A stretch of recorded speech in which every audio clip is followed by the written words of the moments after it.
pensar el país, el pensarlo emocionalmente además, yo supongo que te hace ver algunas puntas, ¿no? Algunos elementos que pasan desapercibidos de la vida cotidiana. Y entonces esto, desde luego, se refleja en la propia materia de mi obra. Sí, porque es una pintura con una fortísima carga ideológica, además de una carga estética muy fuerte. Y de otras cosas, el terror también. ¿Y el terror? Sí, claro. El terror. Pues yo recuerdo que esta serie se hizo bajo el terror, durmiendo en distintas casas, escapando de los fantasmas, no solo de los fantasmas, sino de cosas más concretas. Así que son hijos también de ese amor a Nat Gali en el año 76. Yo la fui a ver, era una muestra imponente, pero además en ese momento convocó una cantidad de gente extraordinaria que normalmente no convocan las muestras de arte, convengamos. Sí, además un tipo de gente que no era el habitual de las exposiciones. Por eso. O sea, trascendió a los barrios. Sí.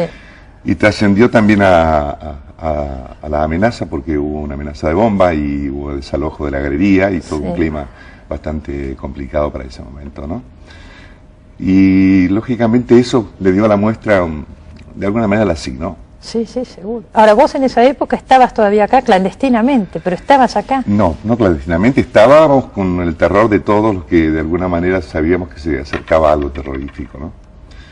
Y estuve hasta que nació mi hijo, Pablo, que nació en abril, y cuando tenía un mes salimos. Vos tenés una hija desaparecida. Paloma, desaparecida en 1977. Al año siguiente, vos ya no estabas acá. No, estaba en Italia. Y es desaparecida. ¿Te moviste en Italia? Hice lo que hicieron la mayoría de los padres, quizás menos, porque lógicamente al no estar aquí era difícil encontrar los rastros. Y además los intentos de volverme fueron disuadidos por la gente que me decía que era peor. No sé si era peor o mejor, en ese momento uno no sabe qué es lo mejor y qué es lo peor. De todas maneras lo asumo con todo el dolor y con toda la responsabilidad de quien vivió ese periodo tan trágico de nuestra historia. ¿Vos te enteraste estando afuera? Sí.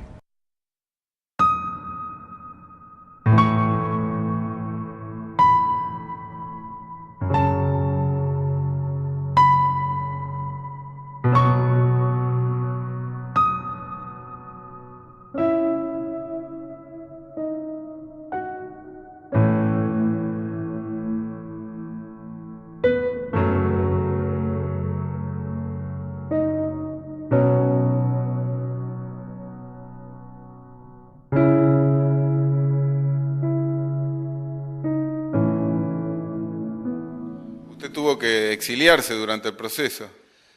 Sí, digamos, prohibieron un libro de mi mujer, fue prohibido por Videla directamente por decreto presidencial, un libro que se llama Ganarse la muerte, y bueno, nos aconsejaron que teníamos que irnos. Bueno, no es nada grato estar en un lugar que uno se siente extranjero. Afortunadamente yo tenía un contrato con gente de acá que me compraba la obra, pero para mí era sumamente incómodo. Yo nunca lo viví de una manera feliz, esa estadía, sabiendo que no podíamos volver. Afortunadamente después pudimos volver, pero no porque esto sea mejor que España, de ninguna manera.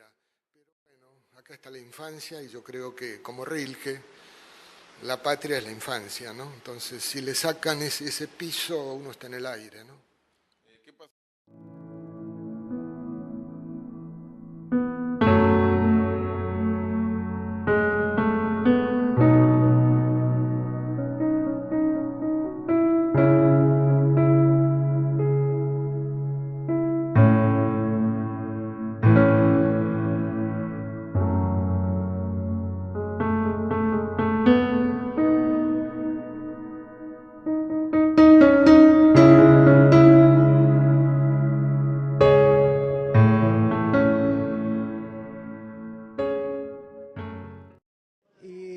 Hoy, en el marco del aniversario del Cordobazo, inauguramos la restauración del mural del Cordobazo que Ricardo Carpani realizó en el año 71 para hacer un cartel Ricardo hizo este mural a pedido de su propia conciencia, porque no fue encargado por nadie, estuvo muchos años guardado, escondido por la dictadura, y hoy, gracias al apoyo de SADOP, se restauró y lo mostramos acompañado de esta muestra, que es un pequeño panorama de la historia de Ricardo Carpani.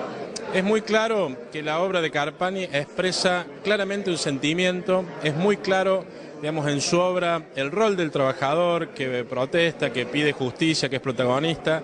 Y yo creo que esa cuestión, el tocar el corazón de la gente, es algo que no tiene vencimiento, no prescribe, el paso del tiempo no lo borra, ¿no? Y ahora que ve los cuadros de Carpani recordando aquellas épocas, ¿qué le sucede?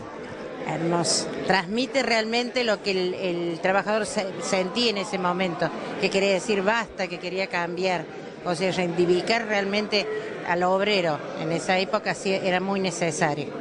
Hay personas que no entienden lo que fue el Cordobazo, pero realmente fue el pueblo en la calle, gritando y diciendo hasta acá llegamos, no queremos más.